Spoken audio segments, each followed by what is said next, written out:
हम लोग जब रात को आसमान की तरफ देखते हैं तो हम उसे उतनी अटेंशन से नहीं देखते हैं जितना उसे मिलना चाहिए। तो मैं हूं शशांक शेखर और मैं इस वीडियो में आपको 5 आश्चर्यजनक फैक्ट बताने जा रहा हूं, जिसको जानने के बाद जब आप अगले बार आसमान की तरफ देखिएगा तो आप ये ज़रूर कहिएगा, हाँ यह ब्रह्मांड सच में अमेजिंग है। So let's explore. Fact number 1, dark matter. सदियों से हम यही सोचते आए हैं कि ये यूनिवर्स उन्हीं पदार्थों से बनी है जो हम जनरली देखते हैं।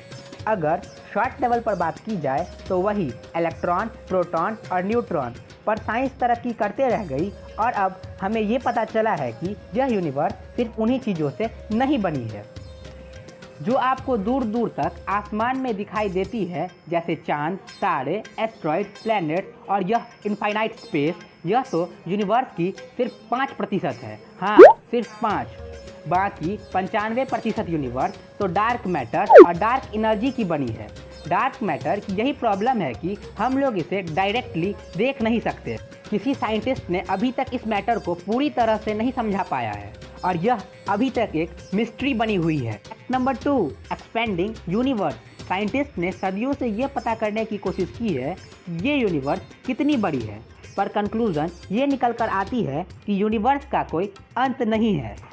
रिसेंट टेक्नोलॉजी से हमें ये पता चला है कि इसकी साइज 93 बिलियन लाइट ईयर्स है। पर 1929 में एडविन हबल ने ये पता किया कि यूनिवर्स तो एक्सपैंड हो रही है एक बहुत ही फास्ट रेट से। तब सब कुछ बदल गया। यह यूनिवर्स सिर्फ एक्सपैंड ही नहीं हो रही, बल्कि यह तो एक्सेलरेट भी हो रही है और इसकी एक्सपेंशन की रफ्तार हमेशा बढ़ती रहेगी।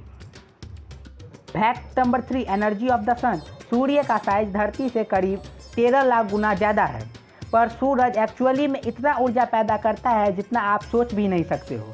पेड़ पौधे फोटोसिंथेसिस के जरिए ऊर्जा पैदा करते हैं।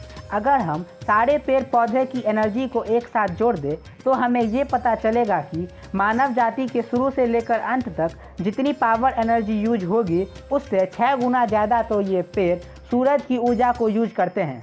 अगर हम सूरज से निकली हुई एक दिन की एनर्जी को भी कलेक्ट कर ले तो उससे हम सालों तक यूज कर सकते हैं।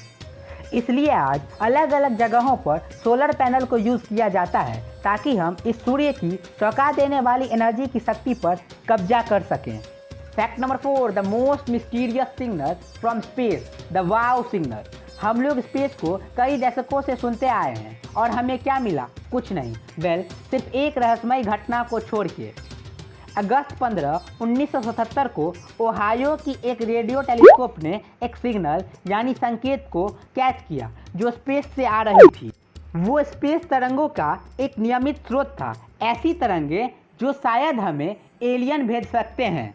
एक कंप्यूटर ने उन सारे लेटर और नंबर को स्टोर कर लिया जो वो तरंग में थी। फिर उस सिग्नल को एस्ट्रोनॉमर जेरी हैमंड ने देखा और उन्होंने कागज के साइड में एक शब्द को लिखा और वो था द वाव। इस घटना ने उन एस्ट्रोनॉमर को इतना उत्तेजित कर दिया था कि उसके बाद सालों तक वैसे ही और कोई सिग्नल की उम्मीद की जा रही थी, पर उस दिन से लेकर आज तक कोई सिग्नल वापस नहीं आया। यह भी अभी तक मिस्ट्री बनी हुई है। Fact number 5, if 2 metals touch in space they simply fuse. अगर आप स्पेस में एक ही मेटल यानी धातु के 2 पीसेस को ले जाओगे और अगर उसे एक बार के लिए सटा दोगे तो वो आपस में हमेशा के लिए जुड़ जाएगी। इस फिनोमेनम को हम कोल्ड वेल्डिंग कहते हैं। यह फिनोमेनम धरती पे हवा होने के कारण नहीं होती है। धरती पे 2 मेटल के बीच एक ऑक्सीडाइज्ड लेयर आ जाती है जो दोनों मेटल को जुड़ने से रोकती है, पर अगर आप वही स्पेस में करते हो तो धातु के टुकड़े एक कॉन्टिन्यूअस टुकड़ा बन जाएगा। Please like the video if you have enjoyed it.